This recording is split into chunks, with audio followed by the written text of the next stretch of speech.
Natiling malamig ang tubig buong araw.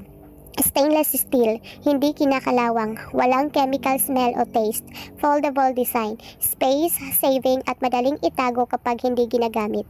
With handle, kaya madaling dalhin sa school, bahay o kahit sa biyahe. Perfect para sa study, office, fitness at home use. Sleek design at kid-friendly colors. Gusto rin ito ng mga bata. Ang pinaka nagustuhan ko, swak sa budget, pero premium ang kalidad. Hindi mo na kailangang bumili ng mamahaling branded kasi dito pa lang sulit na sulit ka na. Sa panahon ngayon, hindi na pwedeng basta mura lang. Kailangan matibay, safe at practical para sa pang-araw-araw na gamit ng mga anak natin. Kaya kung naghahanap ka rin ng tumbler na subok na ang kalidad, ligtas para sa mga bata at hindi mabigat sa bulsa, eto na yon. Si Bago Foldable Insulated Tumbler, your wise parents' choice this school year.